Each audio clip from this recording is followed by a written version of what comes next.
Breaking news here on episode 12 of the Variety Gaming Podcast. Over 1 million casualties in just 6 days of Foxhole War 117. The colonial forces are winning with a whopping 23 victory points to the Warden's measly 16.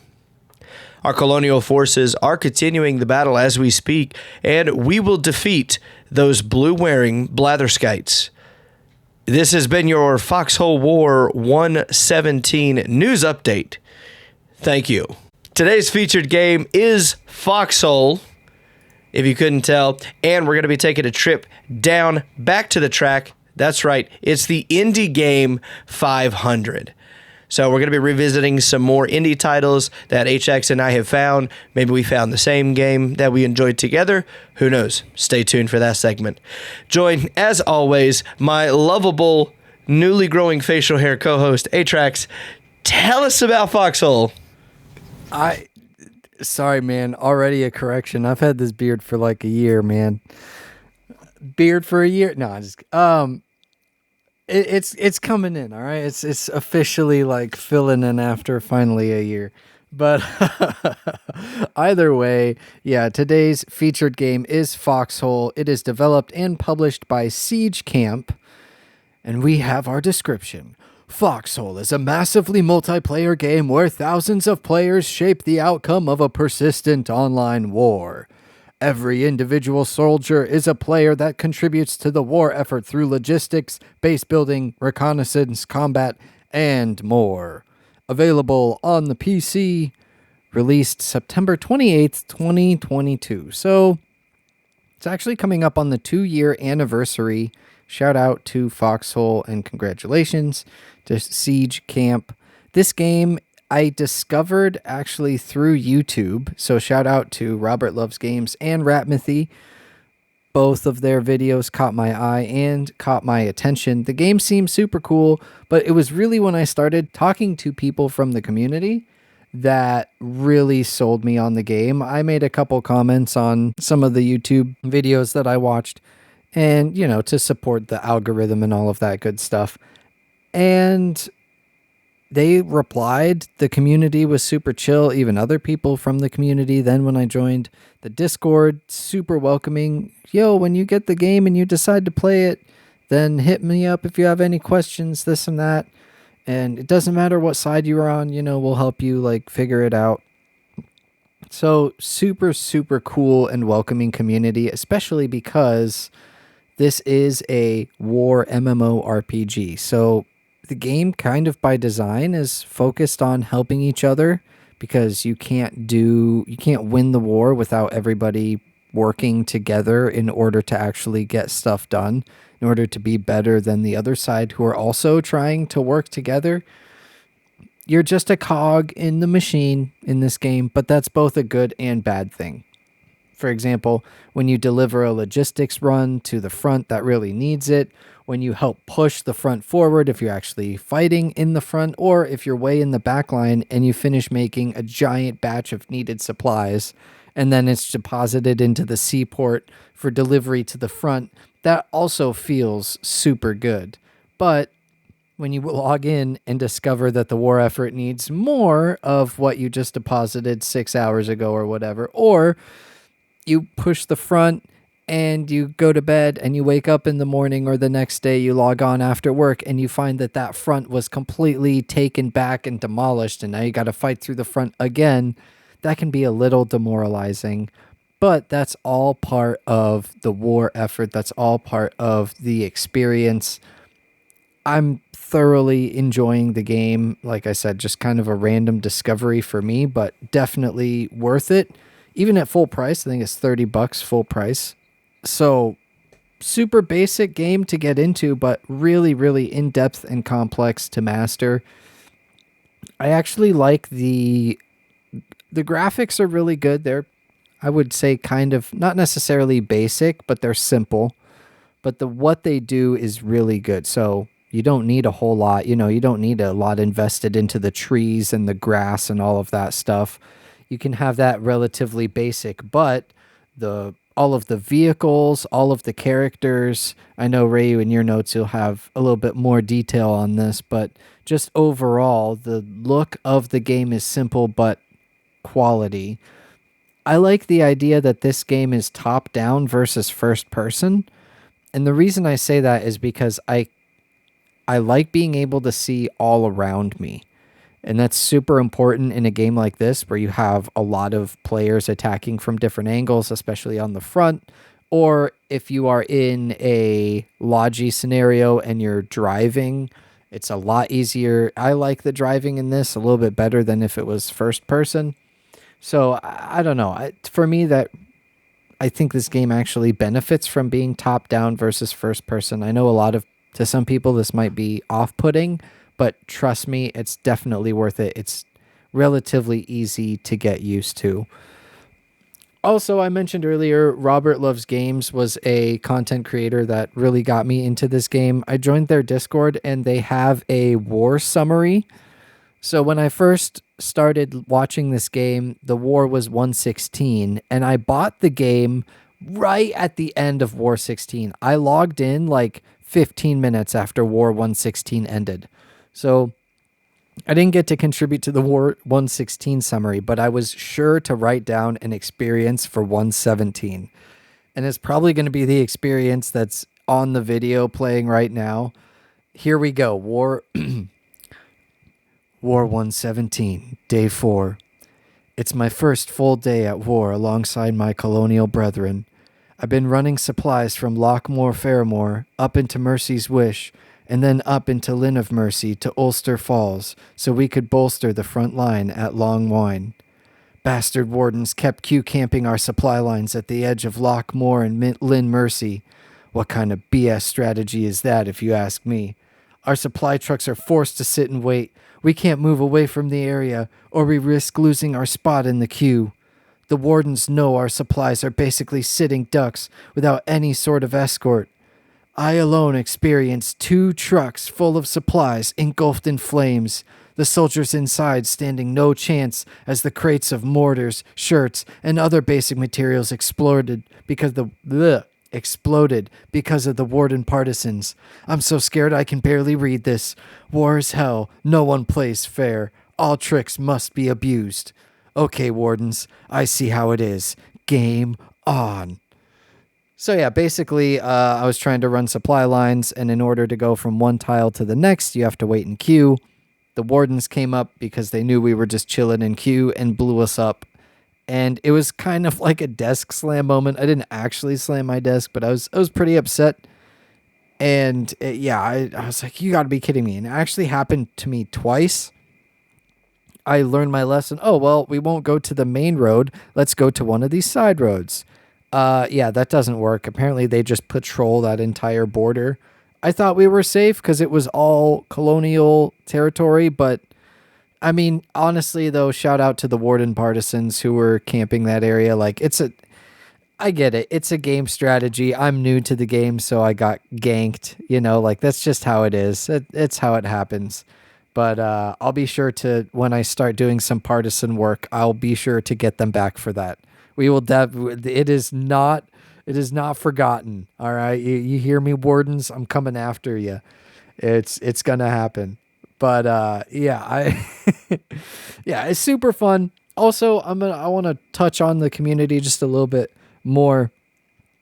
I joined the Foxhole official Discord, and there are tons of clan recruitment postings and advertisements and stuff like that. I applied to the 92nd Regiment, and their main focus is logistics and all of that other stuff. I really am not interested in the naval side of it. There are lots of islands on the west and the east sides of the map.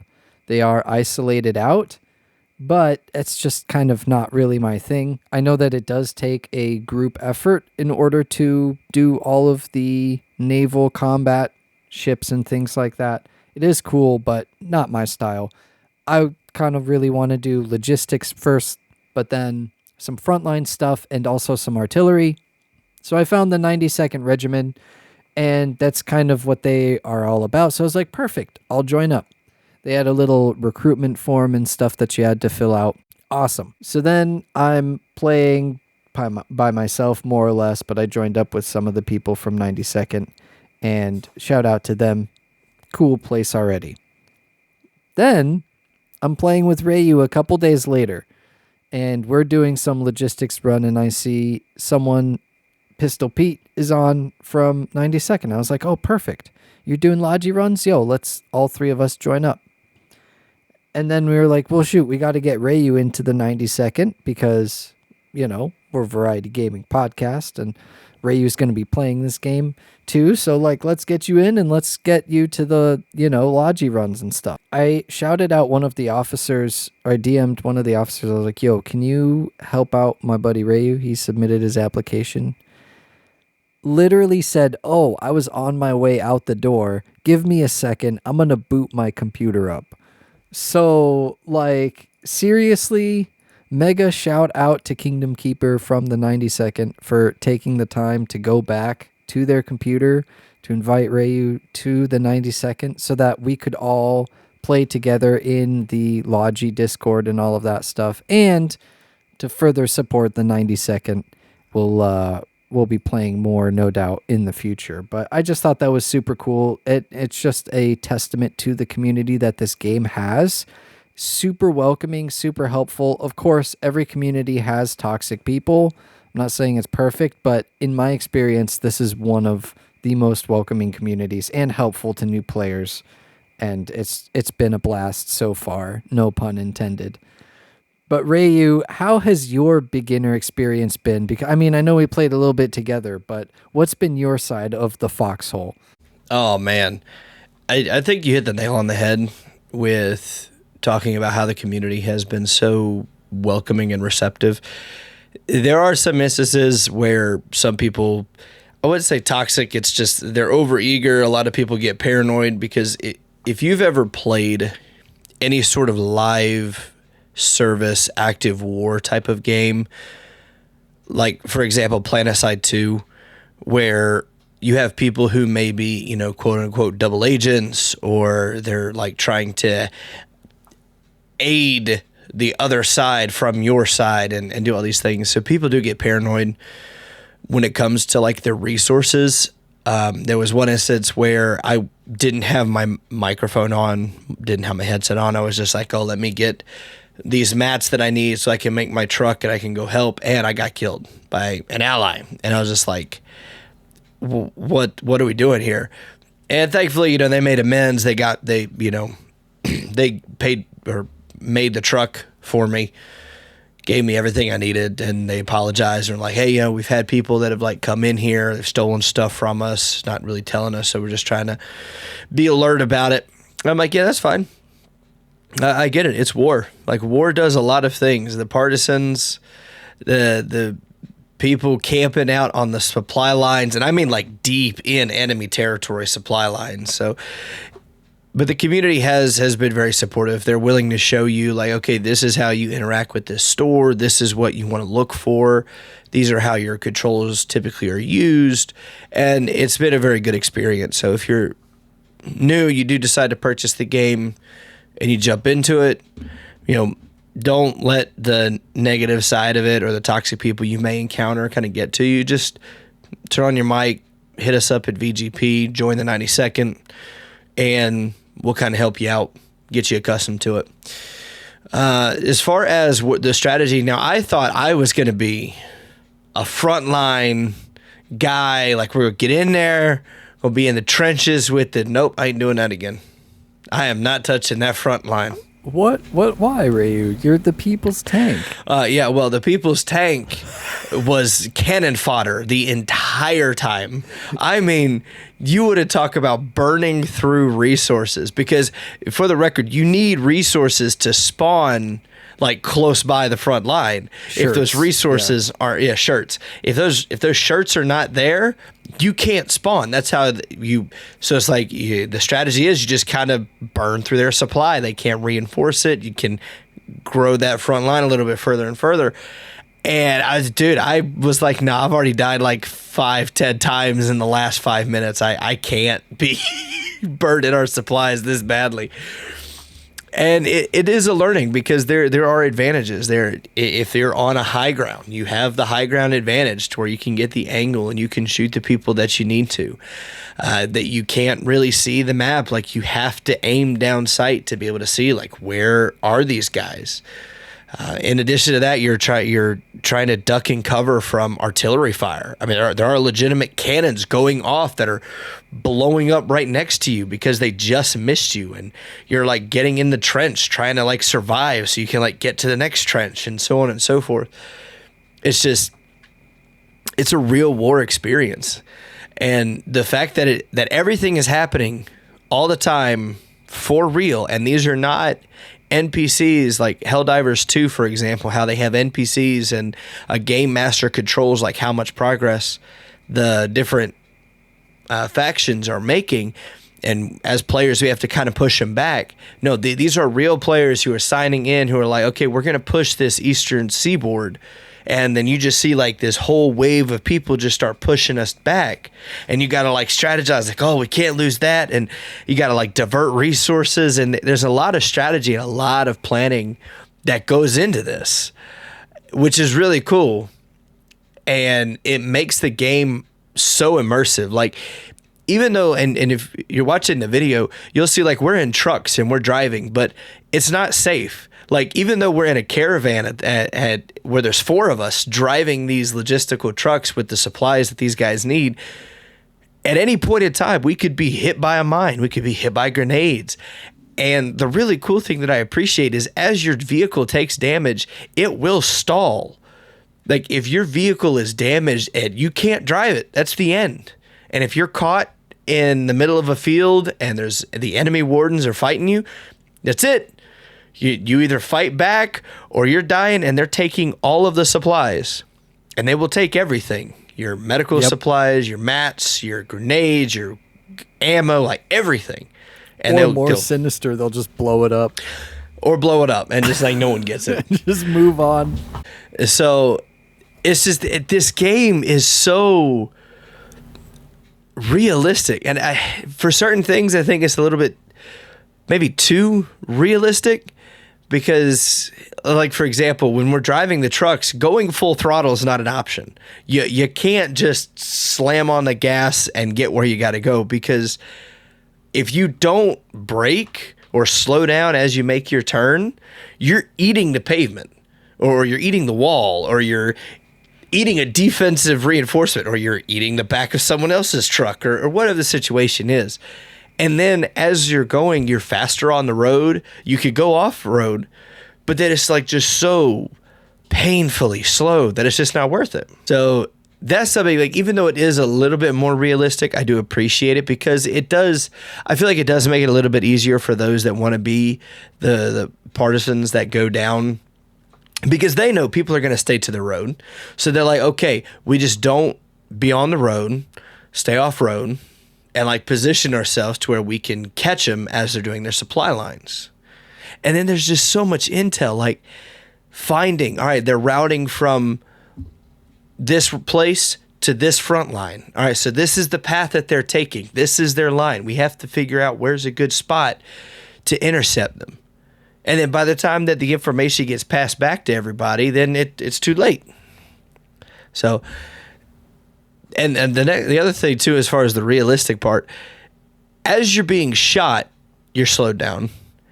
As your vehicle is being shot, it's slowed down. So as you're running through mud and everything, it's all more realistic. So it makes it to where, again, you have to think before you do something, which is really cool.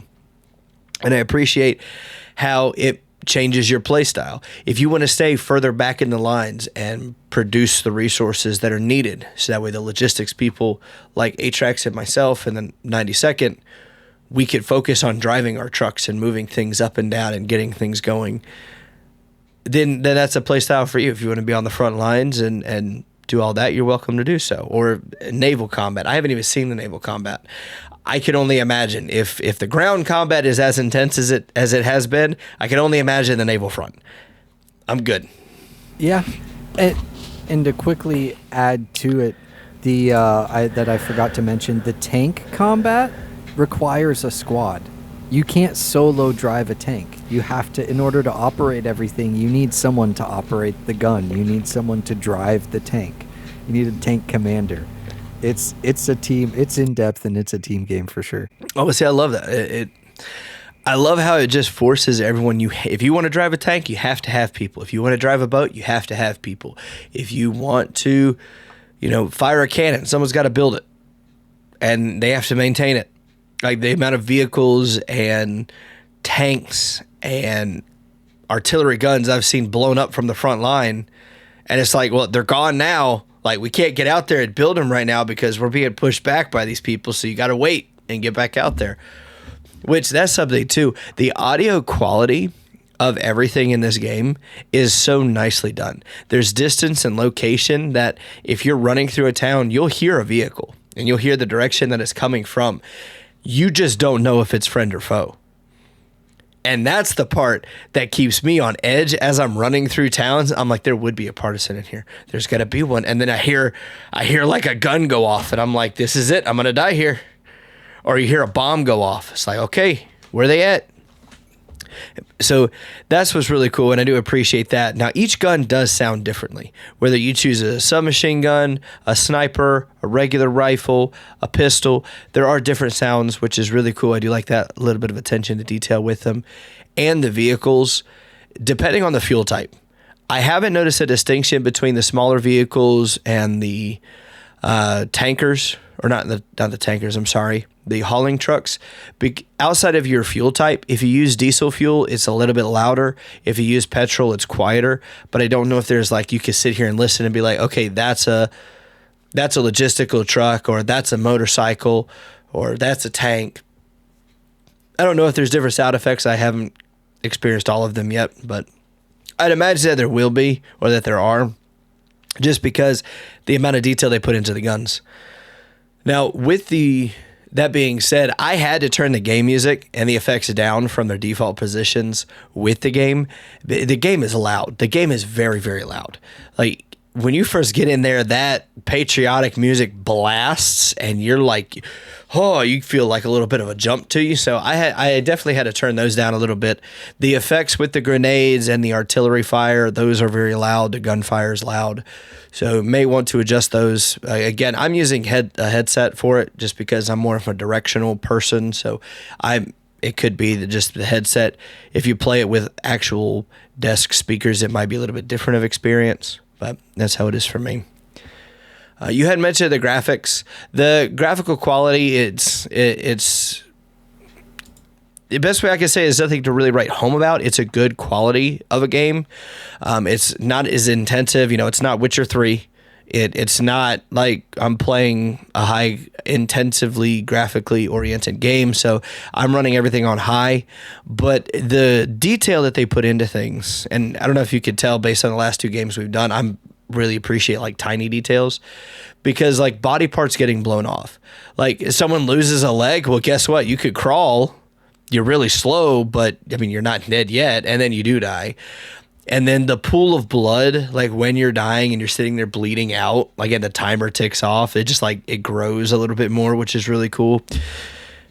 The vehicle's reacting, like I mentioned, you'll see smoke come out of the engine and things like that. So like these more realistic attention to detail things, and then carrying people on the front lines. If somebody is down, you still have a chance to get up. It's like a 23-second timer. Someone can run out and pick you up. I remember Atrax and I, when we first started, we were in the trenches, and Atrax is shot and he's bleeding out, and I pick him up and I'm just screaming in the mic, medic, I need a medic. The guy's like, I'm here, put him down. And I'm like, I don't know what to do. Save him! Save him! How do I put him down? What button? Finally I'm like 5 seconds left, and I'm almost dead. Like, put me down! Finally got him down. They got him. They got him patched up. They patched me up. And then it's like Atrax like jumps out of the trench, just immediately died again. I was just like, no! Immediately hit with murder. It's like the movies where like the guy gets saved and he's like, all right, great. And he runs up and immediately gets blown to bits. That was me. Oh, that's funny. Good times. Oh yeah, but even the controls, they do take some getting used to. I know for me, there's a lot of moving parts with this game. Not only the controls for your character and how to like aim and shoot, that's relatively easy to understand. It's just the different menus you have to learn to navigate, the different icons you have to navigate, how to read your world map, how to understand like that there are people that are like pinning things on the map, like, hey, there's people here. Hey, we need this over here. Being able to read that, understand what's happening, that is where I feel it's going to take some getting used to, and it can slightly be overwhelming for new players. But again, we mentioned the community. If you are able to either play with friends or find a clan or a regiment that you are okay being a part of or want to try out, they have been very good about showing you, here's how you build a truck, here's how you fire your gun, here's how you reload this is what this icon means. And then from that, you just kind of store it and progressively get better as you play with it. So all in all, it's been a very fun experience. I love the strategy that's involved in these types of games.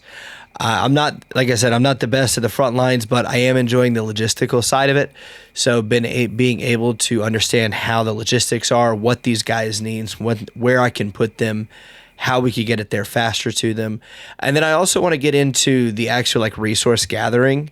I know that's something else that's in the game, so I want to go like grab the resources. I want to see how I can make like a bunch of these raw materials for the logistical players to be able to go and take.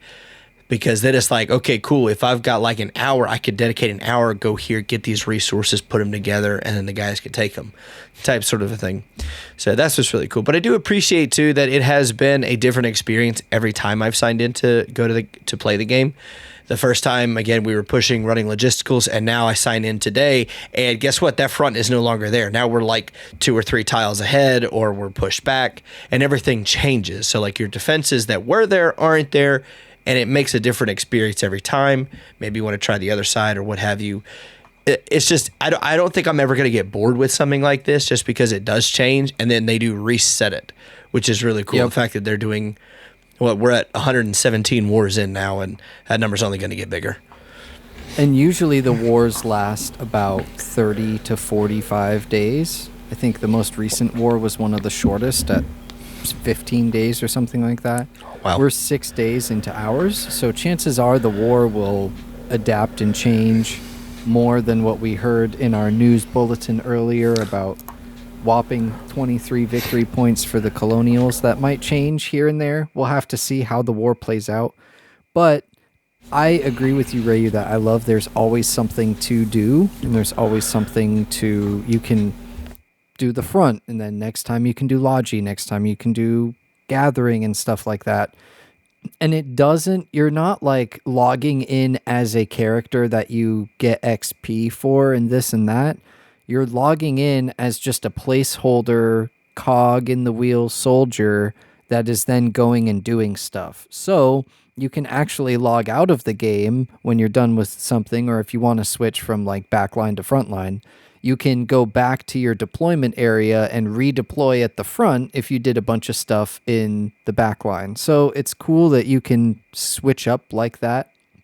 One other thing that we didn't really get to dive into that I'm really excited for as we play more of this game is the mods. So I've seen some YouTube videos of like Star Wars mods where you can change all of the troopers into clone troopers. So like your side has clone troopers and they're shooting blaster bolts and stuff like that.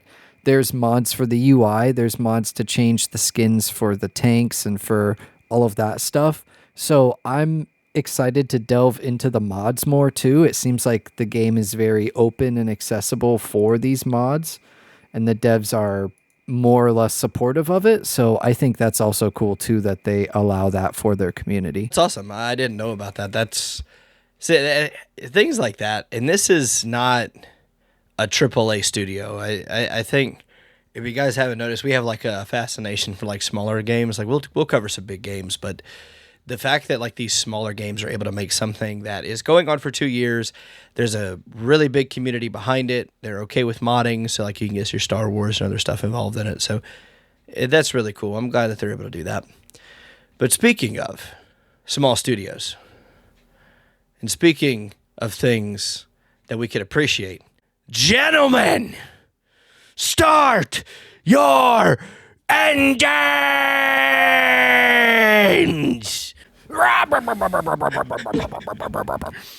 It's time for the Indie Game 500.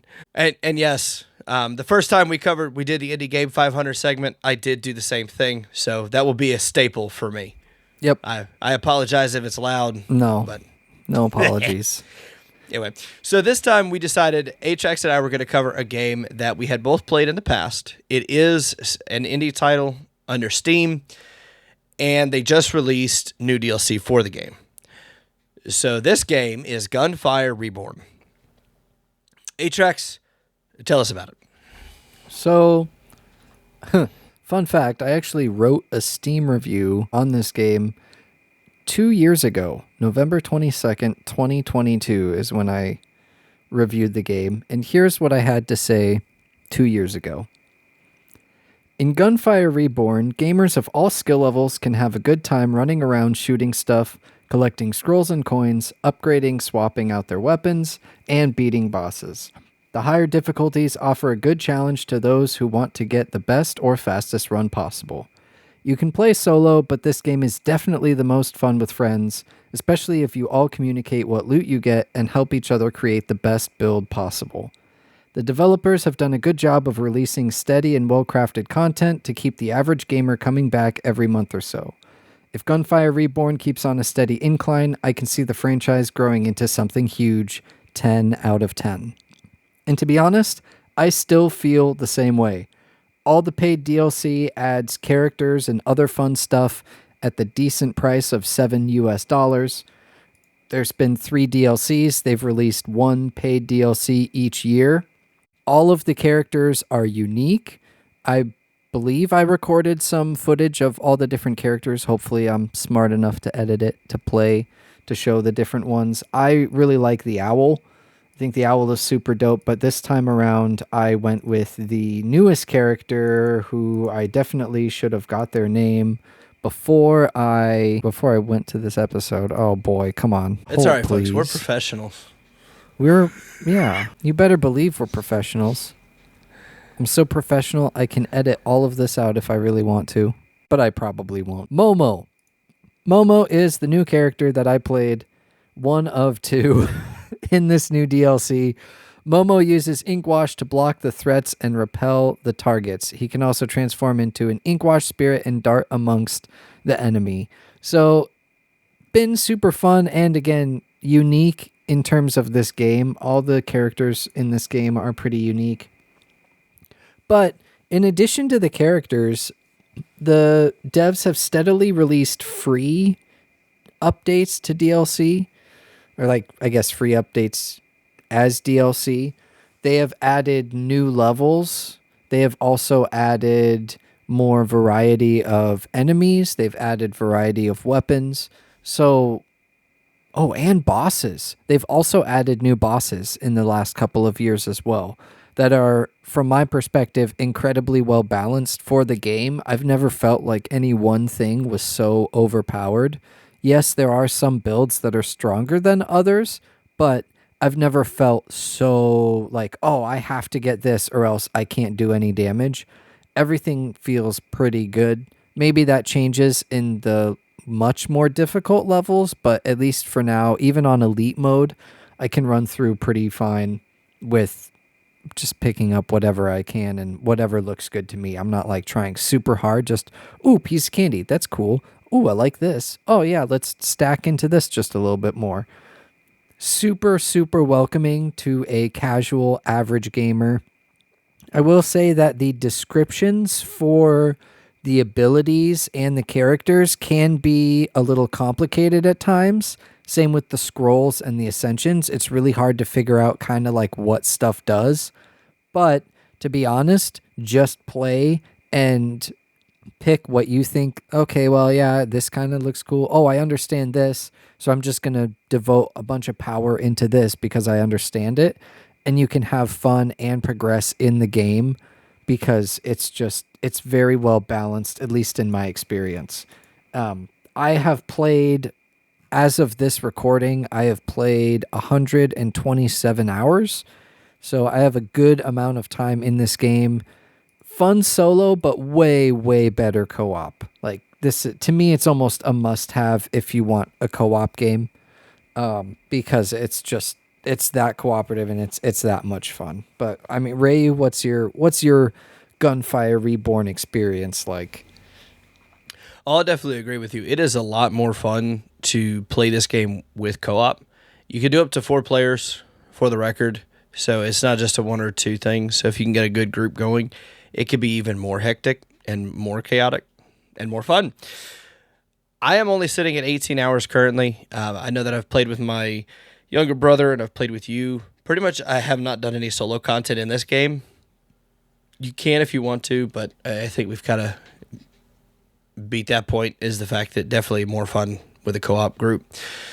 If you like roguelikes, any sort of roguelike like Risk of Rain 2 or any of the other ones that are out there, I would recommend you add this to your library. It is a good game. It checks all the boxes for those types of games. You do have character levels that you can unlock.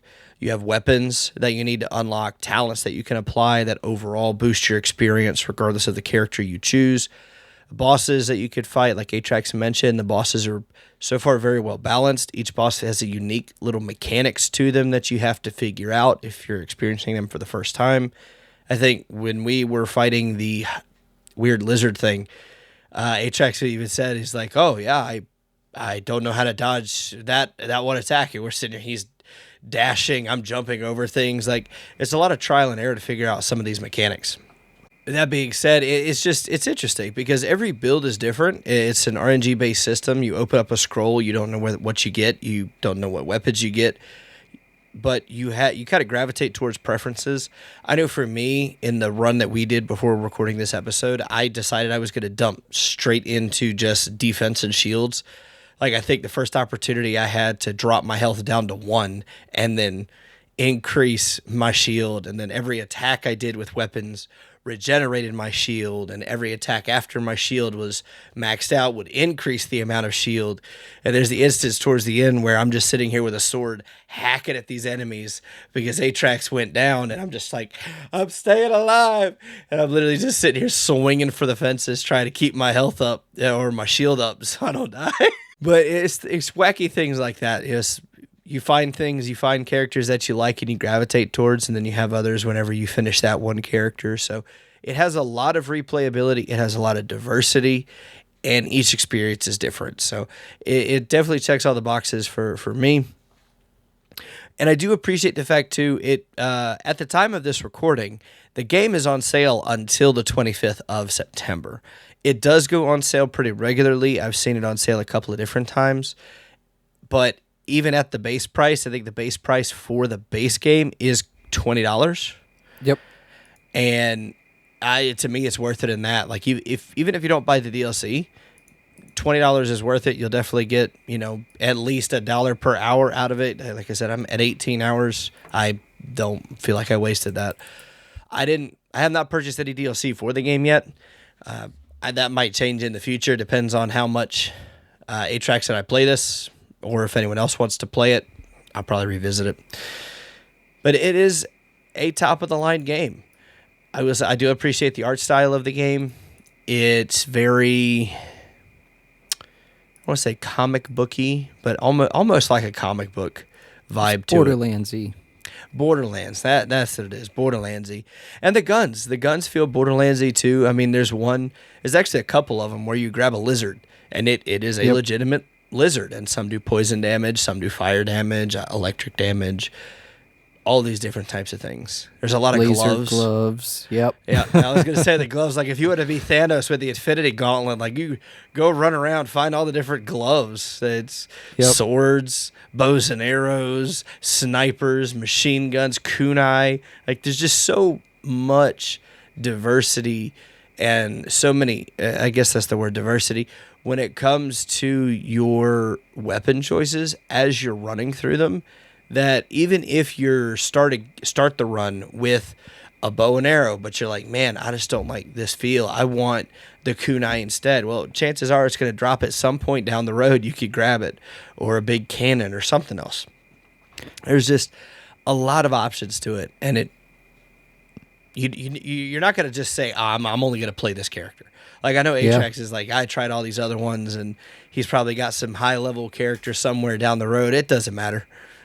There's someone else to try. Well, and because there is a cap, you don't level up through XP and stuff. You level up by spending your soul essence on upgrades for your character. But there is a cap. And so everybody can get to the same level. I also wanted to add, even though there is a large diversity of the weapons, you need to unlock them. You have a starting base, but as you play through the game and you kill 10 elite fishmen, you kill 10 elite kappas, which, yes, there are kappas in the game. That is a enemy type. Or kill 10 elite lobsters, that type of stuff. Then you unlock another weapon. So you can kind of get used to some weapons as you play, and then you unlock a new one. Oh, what does this one do? Oh, well, wow, why would I ever want to use that? But then 5 runs later, you're like, oh, well, that actually might be kind of good. Oh, let me give it a go. And then it works with your current build because it's a fire damage weapon, and before you weren't really using fire, but now you've unlocked some fire stuff, and so now it's actually kind of viable, and it's a lot of fun to get to the max level, but then when you hit max level, there's more stuff to do, and like you said, each run is different, and you have that vast diversity, and then by that point, you also have a vast knowledge of how everything works. And that's where it just goes again into the roguelike stuff. Yeah, like for me, with Risk of Rain, I've played so many hours of that game, I can tell you what combination of items go together, and I'm sure you could tell me what combination of scrolls goes together, and it's just a game that, and the thing too, even if you don't have a lot of time to sink into it, I feel like this is like, oh, I've got an hour, let me jump on and see how far I can progress. I think the video or the run that we did prior to recording was about an hour, and we managed to clear all the way through to the boss, and then we went to the next phase or what have you, and then died. But well, let's be honest, it would have been half an hour if we didn't get stuck on the parkour. Yeah. That's an exaggeration, folks, but not far off. It would have been Not reduced far off. drastically if we weren't stuck on that. You won't watch it. Maybe that's what we'll do for this whole segment. It'll just be us failing at the parkour. We failed long enough for this part. Well, but that was something else too we hadn't talked about. So even though the runs are different with the items and things, the challenges are different. So whenever you come across a vault, depending on what that vault is, it could be a parkour vault like we're sitting here joking about that took us forever to get through. It could be a rock vault where rocks are just falling down or rolling down like Indiana Jones style, and you have to dodge the rocks to get through. But that's how you get stronger. You got to go through those trials in the vault, and if you beat them, then great, and you get the stuff. Or it could be an elite enemy. There's a third one that we found. There's an elite enemy spawns in, and they're hard to fight.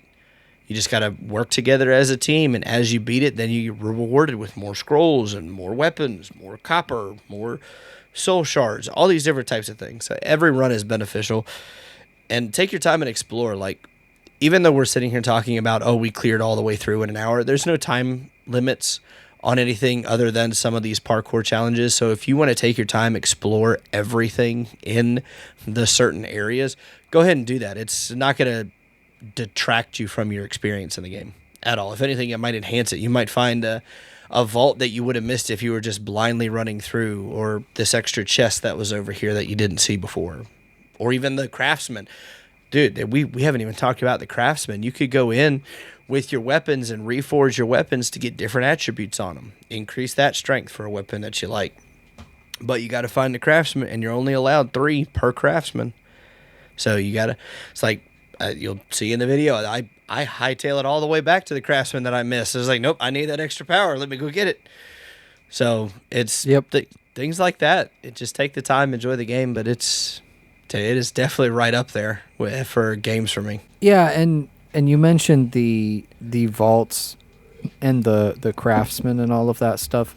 The game is like a roguelike, randomly generated. So, yes, it's true. You'll see some of the same types of, well, even the exact same vaults. For example, the parkour ones are basically the same. Well, they are. They're all the same.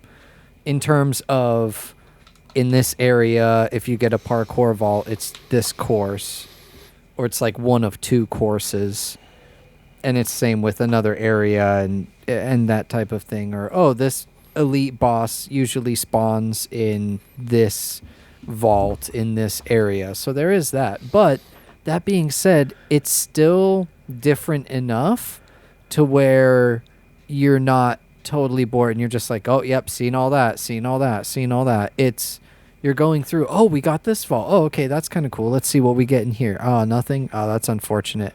Oh, you know, it'd be really cool if we got one of these types of vaults. Oh, hey, look at that. There's that type of vault.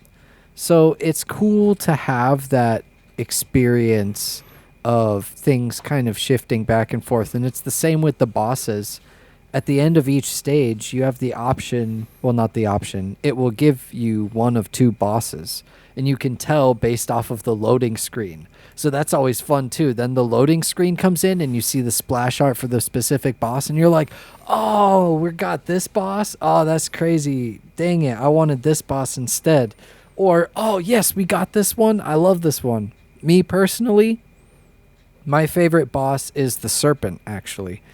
The one that we did at the end, just because it has a really cool intro cutscene and I like the action in it. I like that there's there's close range and long range combat if you want, depending on how you've built, and there's certain timings and windows for those things. So I think it's pretty neat. The boss design, we didn't really talk about it a whole lot, but the boss design in this game is good.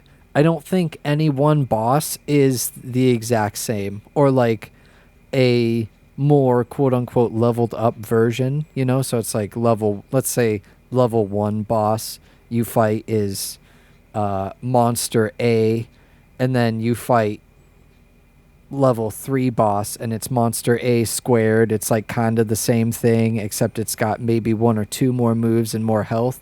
That is not the case. Every single boss fight that you can get in this game plays differently. The level 2 bosses, both of those two, play differently and have different mechanics. Both of the level 1 bosses play differently and have different mechanics. Like every single boss is different. And that makes each playthrough also unique because, yeah, it's only, you could say, oh, it's only 2 bosses. But when you play through the game, it's really, it doesn't feel like, oh, we're so limited. Like it feels like, oh, we got this one. Oh, we got this one. It's exciting each time you load into a boss fight. At least for me, and I'm, 125 hours in. Also, to quickly say, the full game, the game with all the DLC, $41 when it's not on sale. So, really, really great deal, at least from my perspective. $40, $41 for that, for the full game is top tier. And any DLC that they release afterward is just, it's great too, Absolutely. And pick it up, guys. I think we've kind of hit that one. It's definitely a game worth picking up. So we appreciate you guys hanging out with us here for episode 12 while we dove into the Foxhole. It shows you guys what we've been up to in the War 117.